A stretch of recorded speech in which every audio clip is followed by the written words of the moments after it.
देश के महान सपूत डॉक्टर श्यामा प्रसाद मुखर्जी का जीवन विद्या, वित्त और विकास, इन तीन मूलभूत चिंतन से जुड़ी धाराओं का संगम था। डॉक्टर श्यामा प्रसाद मुखर्जी कहा करते थे, कोई भी राष्ट्र सिर्फ अपनी ऊर्जा से ही सुरक्षित रह सकता है।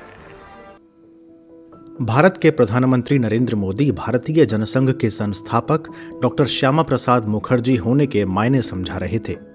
नमस्कार, ज्ञान के डिजिटल दुनिया ध्येय रेडियो के इस पॉडकास्ट में आपका स्वागत है।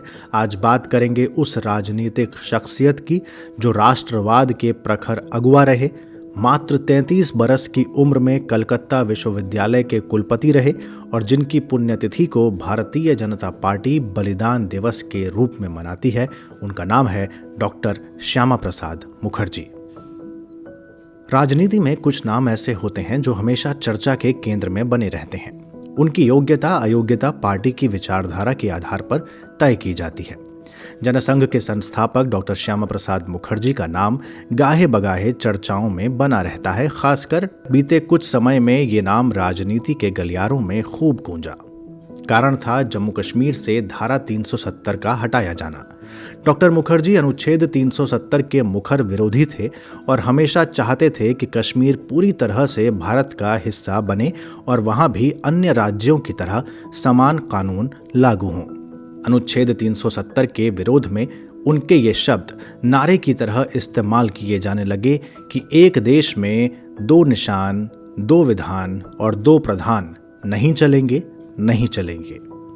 भारत की पूर्व केंद्रीय मंत्री स्वर्गीय सुषमा स्वराज ने श्यामा प्रसाद मुखर्जी के जीवन पर लिखी पुस्तक के लोकार्पण के समय वक्तव्य देते हुए कहा था कि श्यामा प्रसाद मुखर्जी के असहमति के स्वर बेहद मुखर होते थे।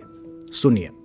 बंगाल विधान परिषद के बहिष्कार का निर्णय कांग्रेस पार्टी ने किया और वो कांग्रेस के चुने हुए विधान परिषद के सदस्य थे, वो इससे असहमत थे। तो उन्होंने कांग्रेस से इस्तीफा दे दिया और निर्दलीय रूप से पुनः चुनाव लड़ा और निर्दलीय रूप में चुनकर आए, कांग्रेस से इस्तीफा दे दिया असहमति के कारण। दूसरा प्रसंग कि जब पूर्वी बंगाल में अल्पसंख्यकों का नरसंहार हुआ तो तत्कालीन प्रधानमंत्री भारत के और तत्कालीन प्रधानमंत्री पाकिस्तान के लियाकत अली से नेहरू जी ने बात की और एक समझौते की पहल की। डॉक्टर मुखर्जी इससे सहमत नहीं थे। वो नेहरू जी की कैबिनेट में मंत्री थे, उन्होंने कैबिनेट के मंत्री पद से इस्तीफा दिया।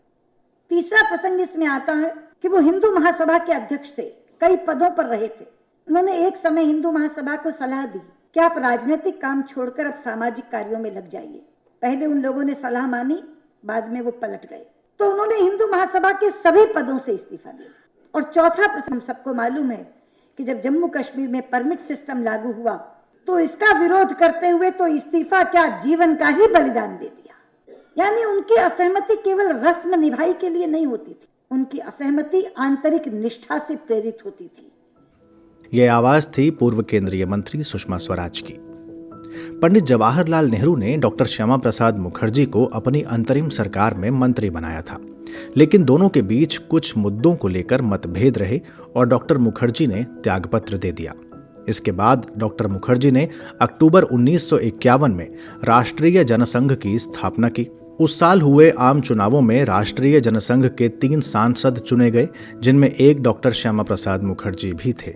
वो भारत की अखंडता के लिए प्रयासरत रहे, लेकिन उनकी आलोचना भी खूब हुई। श्यामा प्रसाद मुखर्जी पर साल 1942 में भारत छोड़ो आंदोलन में अंग्रेजों के लिए काम करने के आरोप लगते रहे हैं। इसी तरह हिंदू कोड बिल पर भी उनके और नेहरू के बीच कुछ मतभेद रहे, लेकिन पिछले कुछ समय से जिस बात पर देश में श्यामा प्रसाद मुखर्जी को लेकर गहमा गहमी रही, वो है उनकी रहस्यमयी मृत्यु। दरअसल श्यामा प्रसाद मुखर्जी का कहना था कि जम्मू कश्मीर हमारा अभिन्न अंग है, तो वहां जाने के लिए परमिट की जरूरत क्यों हो। उन दिनों वहां जाने के लिए अनुमति लेनी होती थी, लेकिन डॉक्टर मुखर्जी का मानना था कि बिना अनुमति के वहां जाना हमारा मूलभूत अधिकार होना चाहिए। उन्होंने बिना परमिट जम्मू कश्मीर की यात्रा का निश्चय किया। श्रीनगर जाते समय उन्हें गिरफ्तार कर लिया गया, नजरबंद रखा गया और 23 जून 1953 को उनकी रहस्यमयी परिस्थितियों में मौत हो गई थी। भारतीय जनता पार्टी अक्सर जवाहरलाल नेहरू पर डॉक्टर मुखर्जी की मौत की जांच न कराने के आरोप लगाती रहती है। लेकिन कांग्रेस का कहना है कि जवाहरलाल नेहरू का इस घटना से कोई लेना देना नहीं है। जब ये वाकया पेश आया था तब शेख अब्दुल्ला वहाँ के मुख्यमंत्री थे। अगर इन्वेस्टिगेशन होनी भी थी तो स्टेट गवर्नमेंट को करानी थी, न कि नेहरू को।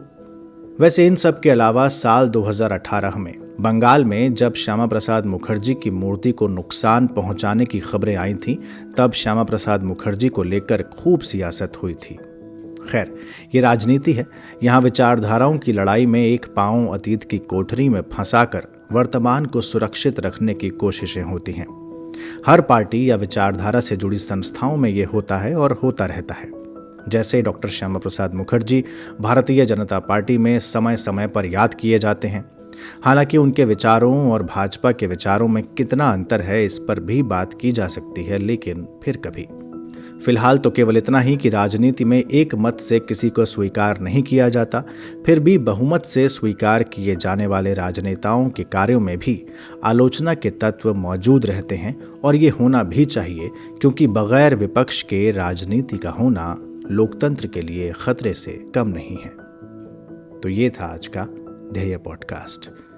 आपको ये पॉडकास्ट कैसा लगा, आप अपना फीडबैक हमें कमेंट बॉक्स में दे सकते हैं। इसके अलावा डॉक्टर श्यामा प्रसाद मुखर्जी को लेकर आपके क्या विचार हैं?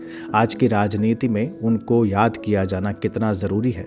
आप इन सब पर क्या सोचते हैं, ये हमें अपने कमेंट बॉक्स में ज़रूर बताइए। ये तमाम पॉडकास्ट आप ध्येय IAS की वेबसाइट पर भी सुन सकते हैं। अगले पॉडकास्ट के साथ जल्द हाजिर होंगे। इजाज़त दीजिए। नमस्कार।